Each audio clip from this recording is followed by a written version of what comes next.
Good morning, students. So now we are going to see the comparison between trust, society and Section 8 company. So as you know, non-profit organization or non-governmental organization is registered either in Trust Act or Societies Registration Act or Section 8 of Companies Act. So we'll see what are the difference between each registration. First is statute or legislation. So when NGO is trust based, then it is registered under Indian Trust Act of 1882. Then NGO is society, that is where a number of members or number of people come together for a common purpose or having a common interest to achieve a goal, then it is called society. So that NGO is registered under Societies Registration Act of 1860. And Section 8 companies are governed by Indian Companies Act 2013. You might think companies makes profit, but then here companies refers to non-profit companies. So only non-profit companies can register under Indian Companies Act of 2013. And then moving on to jurisdiction. So trusts are under jurisdiction of registrar, deputy registrar or a charity commissioner of relevant area. So if you want to register your NGO, you have to approach deputy chair registrar or charity commissioner of the relevant area. So whereas in society, registrar of societies, and in section 8 companies, you have to approach regional director and registrar of companies of concerned state. So in short, it is called ROC, registrar of companies. And the document. Document is very essential for starting an NGO. So for registration of trust, you need trust deed. Trust deed is a document in trust. Memorandum of association is a document in society. Memorandum of articles and memorandum of association in section 8 company. So these are the documents. So the document contains the information about the NGO, such as particulars of trustor and settler in trust deed, and also copy ID of address proof, PAN, photographs, registered address. So everything will be in the document. Moving on to stamp duty. Trust deed to be executed on non-judicial stamp paper. So stamp duty is needed only in trust, whereas in society and section 8 company it is not required. So why trust deed to be executed on non-judicial stamp paper? It is because if you fail to stamp trust deed in timely manner, it may incur interest charges, and you may have difficulties when dealing with third parties such as banks, who may not recognize that a valid trust has been established.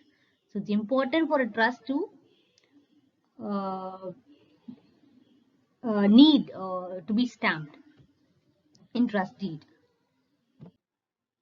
So as you see, a member is required to start an NGO. So if it is a trust, then two trustees are required to register a public charitable trust. Whereas in Society Registration Act or Society NGO, then 7 members are required for formation of state level society, or 8 members required from separate states for formation of national level society. So minimum is 7 when it compared to when it is state level, whereas 8 members when it is national level society.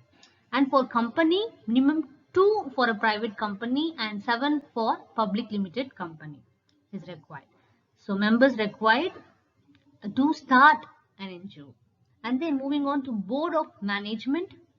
So trusts are governed by the trustees or by board of trustees. So board of trustees is the governing body in trust. Whereas in societies, it is called governing council or management committee. In companies, it is managed by board of directors. Okay, so you find the difference. So board of management in trust is board of trustees, in societies governing council, whereas in companies board of directors. And then legal title. So who will have the title of the property? That is a big question. So in trust, it it is in the hands of trustees. Legal property or the title of the property lies in the hands of trustees, whereas in society, all properties are held in the name of society. It is not registered, it is not under one individual, whereas in the name of societies, all legal title will be, all properties will be there. And in Section 8 companies, all properties are held in the name of company.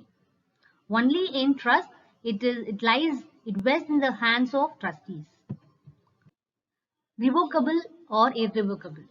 So here, one can change or revoke NGO at any time in one's lifetime. One can either add or remove the beneficiaries, add more assets to the trust, or sell property until the owner is competent. But here, in trust, it is not possible. In trust, it is irrevocable, where uh, the ownership of irrevocable trust is transferred to the beneficiaries in same way as that of revocable trust, but assets belong under trust control. One cannot make changes to them. Whereas in society, it may be dissolved. So dissolution must be approved by at least 3/5 of society's members. And in Section 8 company, it may be dissolved. Okay. And then annual compliance. So there is no requirement of annual written filing in trust, whereas in society, it must be filed annually with Register of Societies. So a list of names, address, and occupation of their managing committee members. So annual return is nothing but it is a yearly statement required to be filled by every organization, irrespective of their nature or status, which highlights the information about various aspects, composition, activities, and financial position of a organization. There is a requirement of annual compliance by filing of annual accounts and return of company with ROC. Time period involved in registration or formation of NGOs. In trust, it would take 10 to 15 working days. In societies, 30 to 45 days. And in companies, 60 to 75 working days. So cost factor. So how much does it cost to register or other costs? In trust, it is low. Societies, it is medium. Whereas in companies, it is high. Moving on to registration with income tax, 12A and 80G. It is applicable to all NGOs. So 12A registration, NGO enjoys exemption from paying taxes, whereas in 80G registration, it provides benefit to the donor of NGO. So if you are a donor of NGO, then this 80G registration gives you benefits. And then from the point of view of grant of subsidy by government as well as FCRA point of view, that is Foreign Contribution Regulation Act, in trust it is less preferred, society is also less preferred, whereas in companies it is most preferred. Transparency in working, in trust it is low, society it is low, and in companies it is high as everything is available online. Change in board of directors or trustees members. So here change of trustees, that is board of trustees is easy, board of directors in companies is also easy, whereas changing members, that is governing council or managing council in societies, is complex, it's difficult. And then change of registered office. So here in trust as well as in society it is a difficult process, whereas in companies it is easy to change or registered office. Okay students, so I hope you understand the comparison or difference between trust, societies and companies act. Thank you.